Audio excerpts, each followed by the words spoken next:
When I refer to wealth, I mean much more than just money.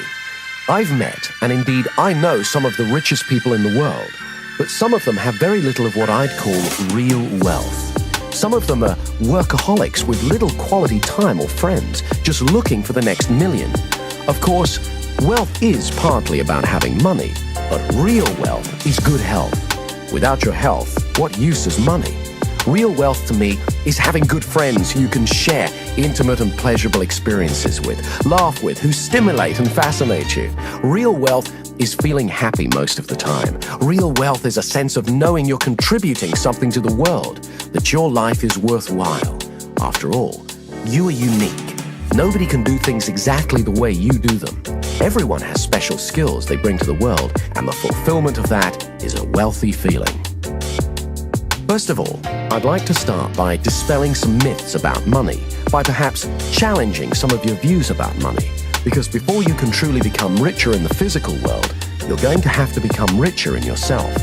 Stop for a moment and ask, what would having more money give you that you don't already have? Whenever I ask this question, most people have ideas come to mind like freedom, security, or power. Good news is, these are states, and it's easy to create them. But wealth is relative.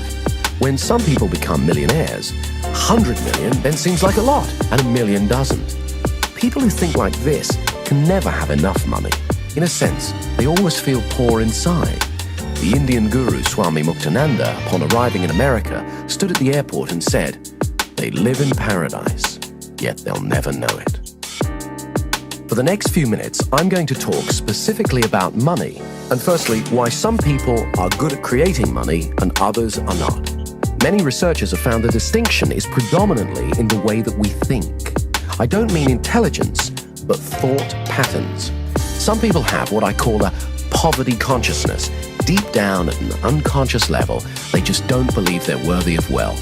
Or they fill their heads with thoughts about why they're poor, or why life isn't fair, why others have so much more than them.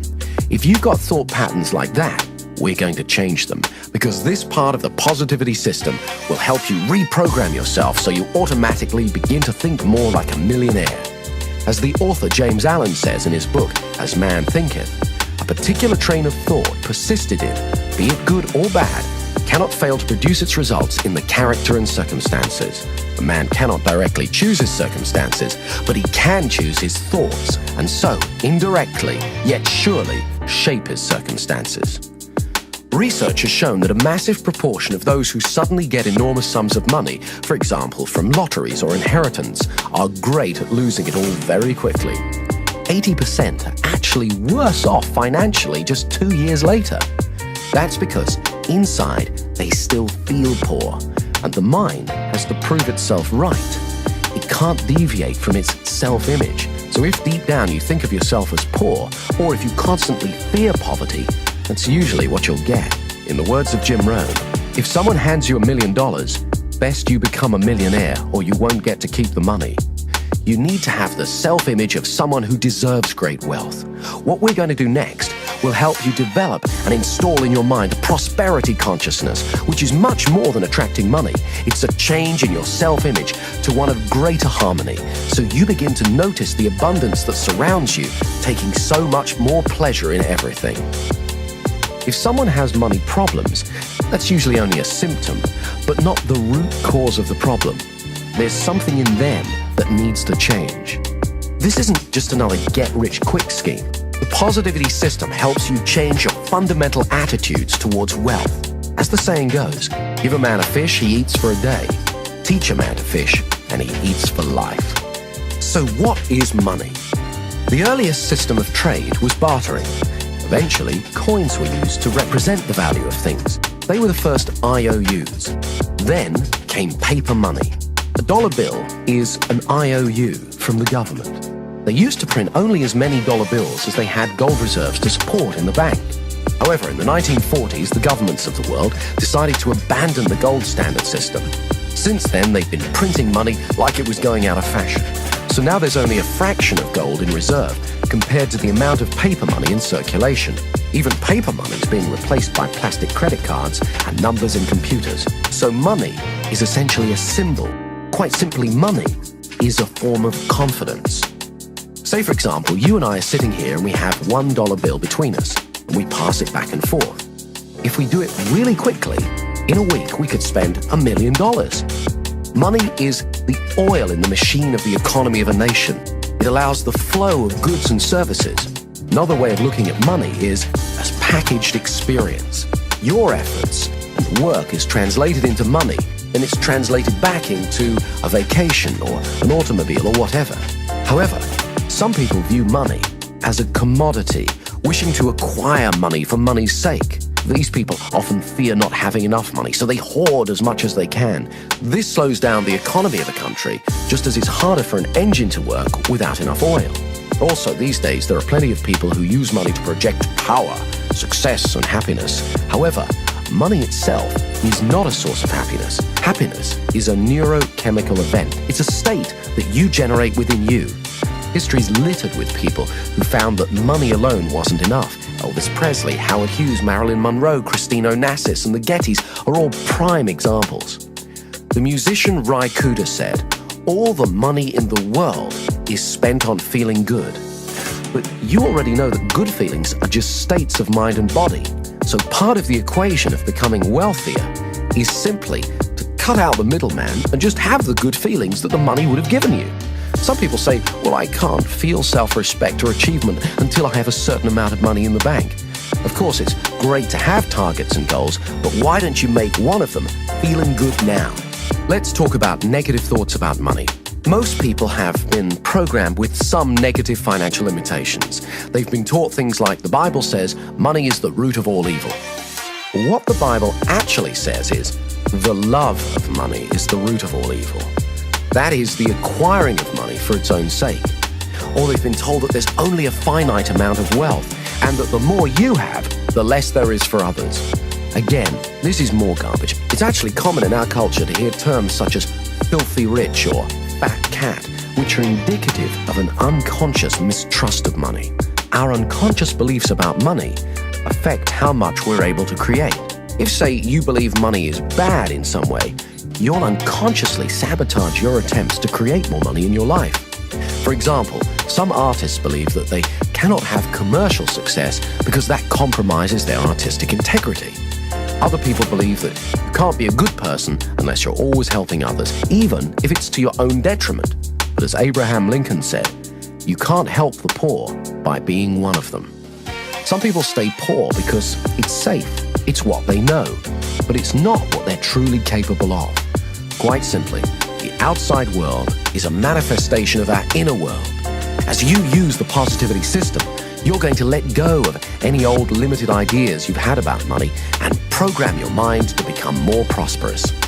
Limited ideas about money are historically derived. During the Middle Ages, the feudal system gave wealth to a privileged few, whilst the masses were tricked into believing that poverty was their salvation.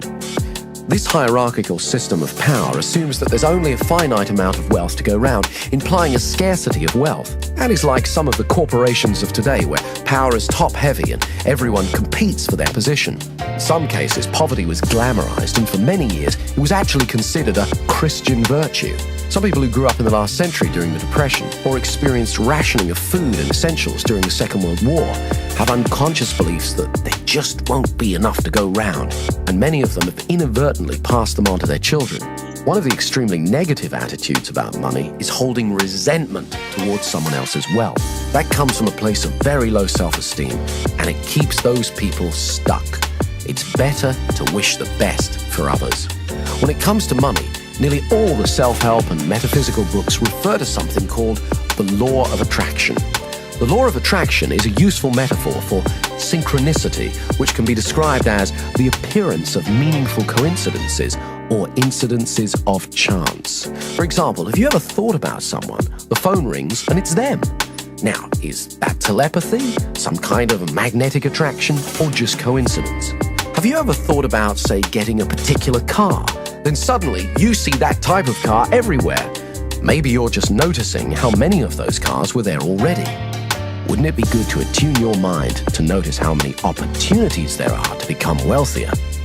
Some people believe the mind is like a magnet, that what we hold uppermost in our attention, we attract to us. In other words, we always get more of what we focus on. In music, there's something called the principle of sympathetic resonance. If you have two pianos in the same room and you hit a C note on one piano, you'll find that the C string on the other piano will start vibrating in resonance at the same rate. The same way, you're always attracting people and circumstances that resonate with your predominant thoughts. Whether you choose to believe in the law of attraction or not, it's interesting to note that many highly successful people do. Those who focus on the positive in life and attracted to them are called lucky. I personally believe we create our own luck.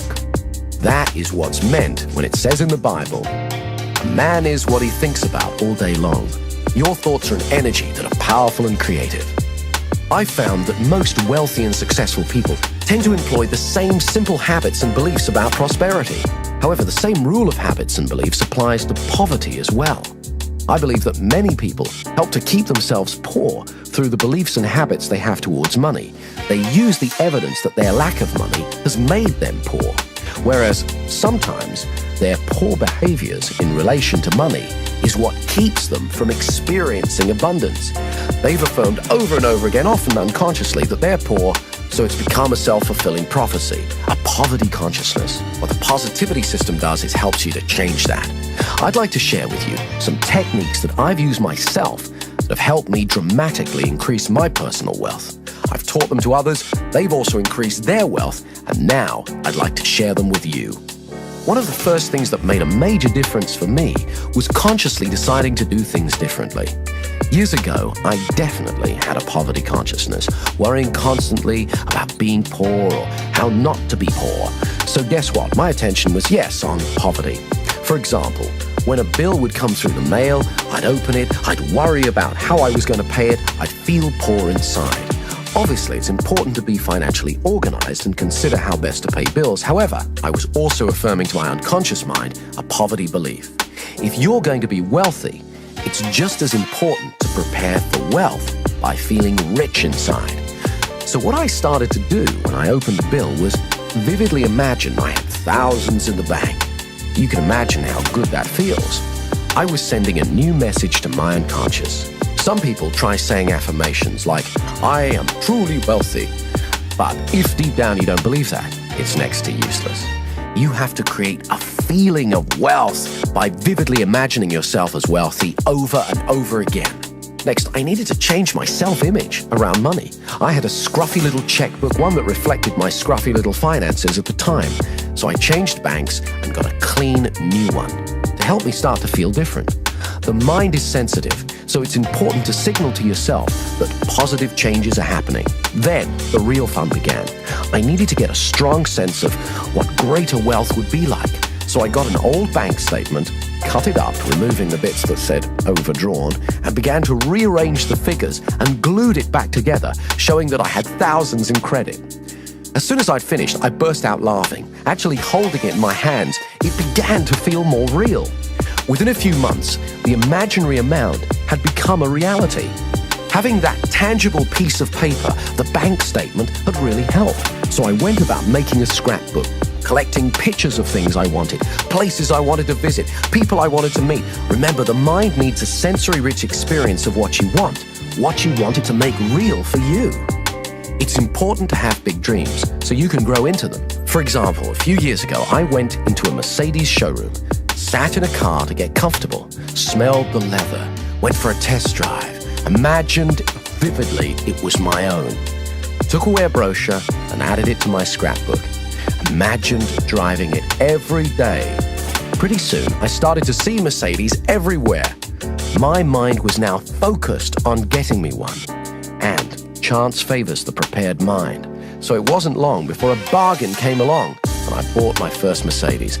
As George Bernard Shaw said, some men see things and ask why. I dream things that never were and ask, why not? A friend of mine got really into this type of creative visualization. He'd been practicing on visualizing parking spaces. Amazingly, it seemed to work. So he decided to go for bigger things. He'd never traveled abroad, and he really wanted to, but he didn't have the finances. So he collected together a bunch of travel brochures, cut out the pictures of all the places he wanted to go, and stuck them in his scrapbook. This is the funny part. He packed his suitcase every Sunday for a month and went to the airport. He even stood in line. He'd then come home and watch a video of a program about traveling on Concorde and look through his scrapbook at all the places he wanted to go. He really gave himself, his unconscious mind, that experience of traveling to and enjoying exotic locations. He focused on it for a month non-stop because he believed you always get more of what you focus on. Suddenly, he was called into his boss's office and asked if he would become their international correspondent. His boss explained it would mean traveling all over the world. He could hardly believe it. Most amazingly of all, when he arrived in a small village in Switzerland, he began to get a feeling of déjà vu. It was only when he got back to England and checked in his scrapbook that he found it was the exact same village that he'd been visualizing. Extraordinary as it may seem, I've witnessed many such occurrences similar to this since. I personally have become more skeptical about coincidences and am willing to consider that in some cases, it's as though the mind may actually have the ability to attract events, things, or people to us. When I made a TV series about paranormal phenomena, we featured one experiment conducted by a French scientist. He created a robot that moved in a random pattern around the room. Then, he hatched a group of chicks. When a chick's born, the first thing it sees it believes to be its mother. This process is called imprinting. The chicks imprinted on the robot as their mother. Then, he put the chicks in a cage in one corner of the room and switched the robot on. Amazingly, it stopped moving randomly around the room and moved over to the area where the chicks were. There it stayed, moving back and forth. Strong evidence for the existence of what's known as psychokinesis, or in other words, mind over matter. It appeared that the chicks were somehow willing the robot that they believed to be their mother to stay with them. At Princeton University, hundreds of thousands of experiments have been conducted testing human ability to influence machines and physical matter. When I made my TV program about paranormal phenomena, I interviewed Dr. Michael Ibbison from Princeton University, who'd been conducting a number of experiments which strongly point to the existence of psychokinesis. Some people are better at it than others, but it's like anything. The more you practice it, the better at it you get. I began to wonder, could it really be possible to literally attract money? What is interesting is that many rich people believe that's how they do it. But how do you do it? It's very simple, but it does take regular practice. You're going to need to rehearse being wealthy, like a method actor would play a part, and do it over and over again. Totally get into that part. Okay, the first thing you need to do is get a scrapbook and start collecting pictures of things that you want, people you'd like to meet, places you'd like to go, things that you really want, anything that you want to bring into your life. Incidentally, it can just be a symbol you desire. Then, go about creating sensory-rich experiences of your goals. If it's a particular car, go about getting a test ride. Then it'll be easier to vividly imagine driving one over and over again. If it's a beautiful house, imagine walking around it until you know every inch of it. The feeling of the carpet, the smell, the texture of the furniture, and so on. Also, be open to feedback from your unconscious mind. When I first imagined owning a Bentley, I was visualizing driving it down the road. But other cars kept bashing into me. No matter how hard I kept trying to get out of the way.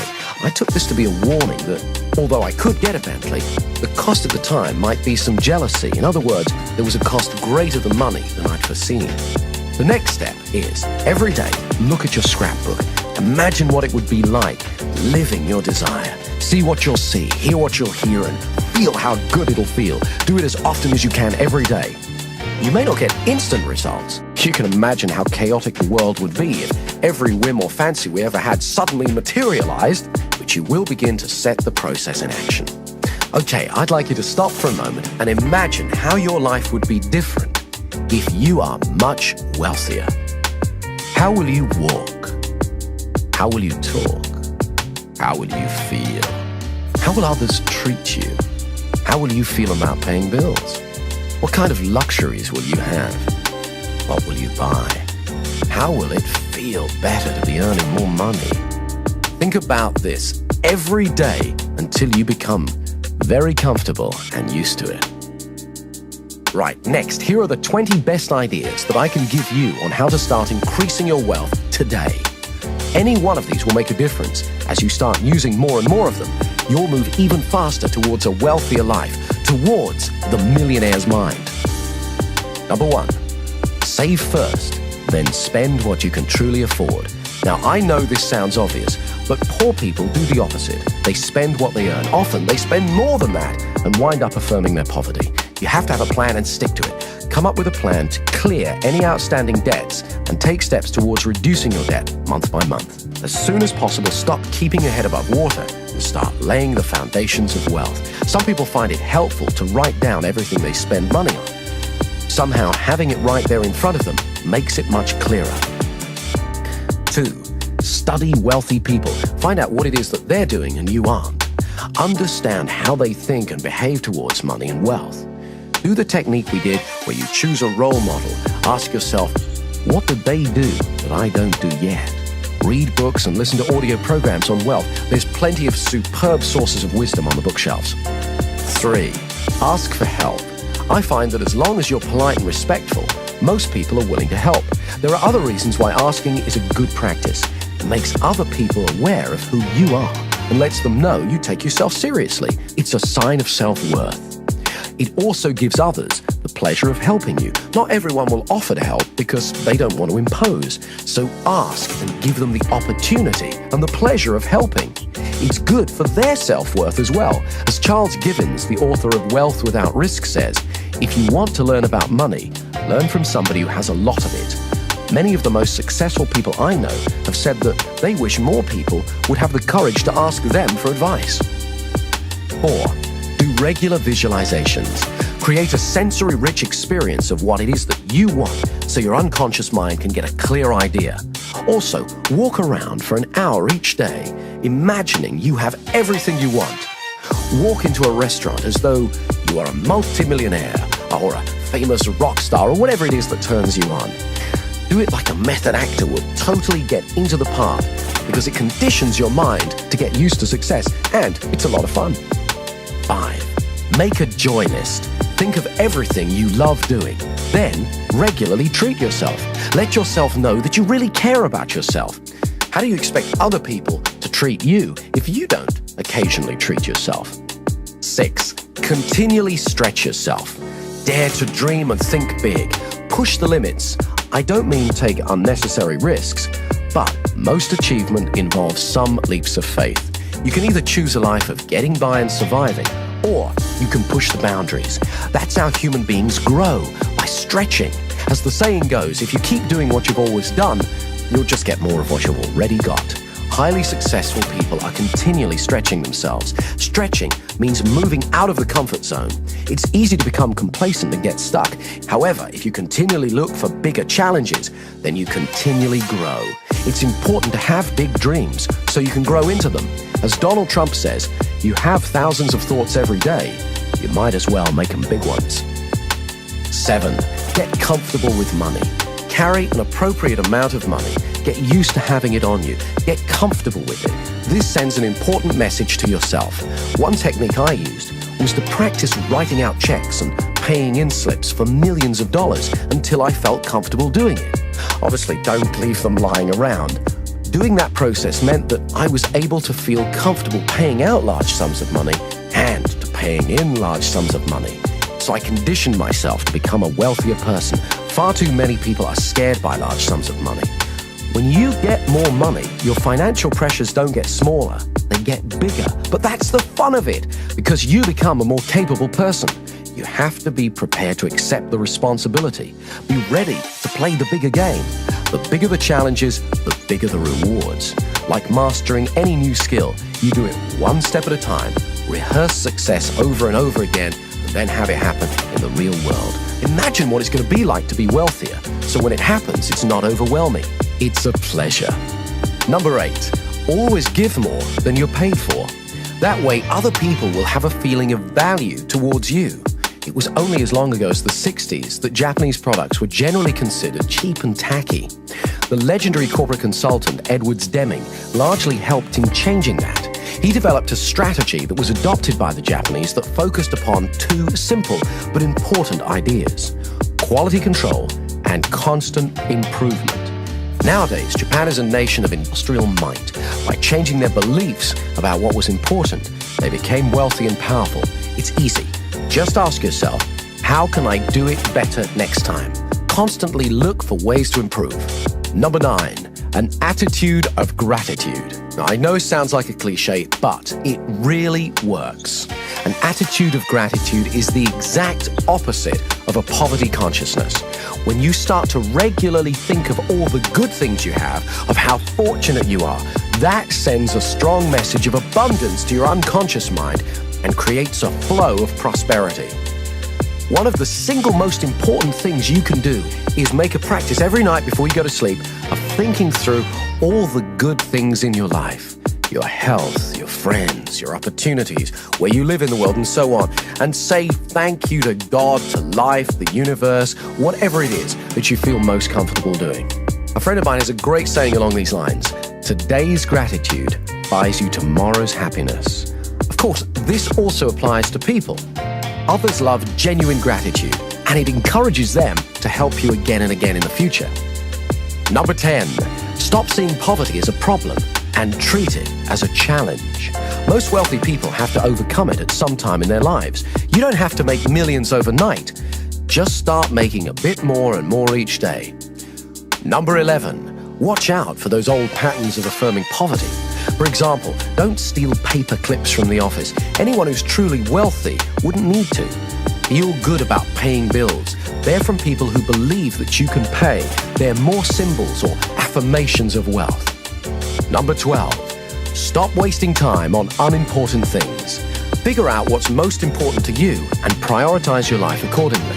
I used to get caught with this one. Let's say your time's worth $100 an hour. Spending 2 hours calling round trying to get a lower price on something of $50 is bad money and time management. Number 13, write down good ideas as soon as they come to you. Very few people actually bother to do this. Keep a pen and paper handy or a pocket tape recorder. That way you won't be discarding your genius. Sometimes one idea could make you $1 million. For example, if you ever had an idea for a product or service, a few months later, you see it being marketed by someone else. What's the difference between you and them? They took action. They made a note of their idea, and then they went out and did something about it. 14. Regularly practice the positivity techniques. For most people, opportunities to become wealthier present themselves every day without being leapt upon or even noticed. By practicing the techniques again and again, you're conditioning yourself to focus on wealth. Financial success is simply a matter of holding certain beliefs and religiously practicing certain actions consistently. Very few multimillionaires get to be rich by accident. They do it by certain ways of thinking and behaving in the world. Now it's your turn. 15. Make sure you pay yourself. Now, this may sound obvious, but you'd be surprised how many people pay everyone else and don't get around to paying themselves. They fear there won't be enough to go round, and by leaving themselves to last, there isn't. In fact, you could even go one step further and pay yourself first. Every month, write yourself a check. That way you'll unconsciously adjust your spending and make different choices so that there's some money left for you. 16. Know your weaknesses. Everybody knows what they're good at, but not everyone's good at admitting their limitations. A friend of mine's father suffered from this. He was a highly creative man, but not a skilled businessman. He made a lot of money from his creative work, lost nearly all of it through bad business deals. He loved the business he was in, but overstretched himself, thinking he could do everything. As my friend said on the matter a few years later, just because you like food doesn't mean you should be running a restaurant. There's some things I'm not good at, so I can either spend time and effort mastering them or hire someone else to do them. Number 17, get in touch with your passion every day. I remember years ago when I first got interested in hypnosis, one of the old stage performers I was learning from was a salesman. He couldn't go for long without selling something to someone. We'd be out and he'd strike up a conversation with a person on another table. He'd find out their needs and offer to sell them what it was that they wanted. Often, he didn't even have it. He'd then have to go and acquire it himself. He loved the thrill of persuading someone else. One day, he knocked on my door and asked me to drive him home. I inquired where his Rolls Royce was. He explained that earlier he'd been in the bank, he got carried away and sold it to someone. When I asked him what he thought his secret was, he said, excitement and passion are contagious. When you get truly passionate about what you want to do, others will find themselves drawn to you. If you want to know more about this kind of thinking, I recommend you read Do What You Love, The Money Will Follow by Marsha Sunita. 18. Take the fear out of making money. This is a concept running throughout Dr. Richard Carlson's book, Don't Worry, Make Money. He's got some very empowering ideas. For example, stock away a large pile of money, if you can, a year of living expenses. It may involve some self-discipline, but it'll give you a massive psychological safety net. He tells the story of two men who were both offered the same job with a startup computer company in the 70s. The offer was for very low pay, but with a large piece of stock. The man who was living paycheck to paycheck thought it was too risky and passed. The one who put away some savings took the offer. Needless to say, within a few years, he'd amassed a huge fortune. The moral of the story is that in most cases, creating abundance usually involves some risk. As the saying goes, risk is the currency of the gods. Richard Carlson also uses another example of how taking the fear out of money helps when he says, be prepared to walk away from a negotiation. You can usually go back. When you're not attached to an outcome, you're more powerful. Other people unconsciously pick this up from you. He uses an example where, say you find a house you love, the asking price is $100,000. You know it's not worth any more than $90,000. If you're willing to walk away and not to worry about it, more often than not, the seller will come back to you because most other people are worriers. He won't want to turn down a certain thing, your offer, for an uncertain thing. He'll probably make you a counter-offer, but when he senses you're not a worrier and happy to walk away, it'll be far lower than if he sensed you had fear. Number 19. Charge what you're truly worth. There's an old story about the King's steamship. When it broke down, every engineer in the land was summoned to try and fix it, but all of them failed. Then, one little old man said that he could do it, but he wanted $300. The king agreed, and the little man took out a tiny screwdriver, turned one screw, and the steam engine began working perfectly. $300, please, said the little old man. The king, looking rather dismayed, exclaimed, $300 for turning one screw? No, replied the little man. $1 for turning the screw, $299 for knowing which screw to turn. Some people are frightened to charge what they're really worth because they fear they won't be in demand. But this strategy can keep you falsely overworked rather than giving you more money for doing less and having more time to concentrate on other ways to create abundance. Remember to reevaluate from time to time your real worth. And finally, number 20, keep going. Every successful person at some stage has to go through the frustration barrier. Colonel Sanders, who started Kentucky Fried Chicken, is a famous example. When he reached retirement age, he looked at his Social Security check and thought, I need to make some more money. So he sat down and thought through what his resources were, and he remembered that everyone loved his chicken recipe. So he went to a local restaurant and explained that he had a great recipe. He didn't want to sell it to them. All he wanted was a royalty each time they used it. Of course, they weren't interested. So he went to another one, and another one, and another one, and another one.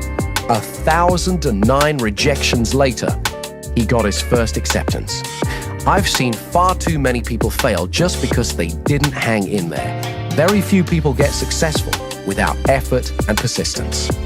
Finally, I want you to remember that true wealth is not measured by money alone. Start today. Take stock of your true wealth. Create a plan and start moving towards it. Make the changes that you need to make. After you've begun to enjoy more of the success that you desire, you'll look back and be thankful that you did.